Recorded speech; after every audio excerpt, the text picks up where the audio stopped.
Hello guys, welcome to another mini blog. দেখতে পাচ্ছ সকালবেলা মায়ের নিচে থোপড়া দেখিয়ে দিয়েছে, তারপর জানি না আমাকে বিনা কারণে বকাবকি করছে কেন। সারাদিন ধরে আমাকে বকতেই পারে, আর কিছু পারে না।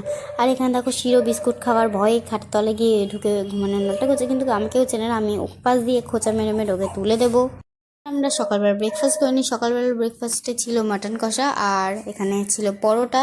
তারপরে এখানে চা হয়ে গেছিলো। আর কদিন তোমরা মায়ের ভয়েস শুনতে পাবে না, কারণ মায়ের ঠান্ডা লেগেছে, মা ভয়েস দিতে পারছে না। আর যেহেতু আজকে বৃহস্পতিবার, তাই তাড়াতাড়ি পুজোটাও দিয়ে দেবো। এখানে তুলসী গাছে জল দিয়ে দিচ্ছি। তুলসী গাছে আমি কোনোদিন ধূপ দিই না, কারণ এই তুলসী গাছ থেকেই আমি পাতা নিয়ে মাঝে মাঝে গপুকে খেতে দিই। এবার আমরা লাঞ্চ করে নিই। লাঞ্চে ছিল আজকে বরবটি আলু চচ্চড়ি, কলমি শাক ভাজা, স্যালাড, আর এখানে মাছের ঝোল। আর এখানে মা তারপর ডিউটিতে বেরিয়ে গেছে।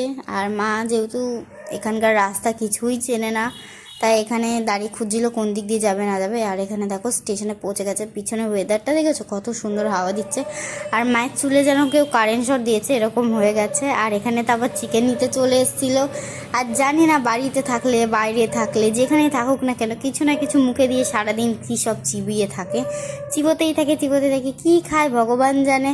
তারপরে এখানে ট্রেনে বসে পড়েছে জিনিসপত্র নিয়ে, আর এখানে চিট বাদাম খাচ্ছে আমাকে ছেড়ে।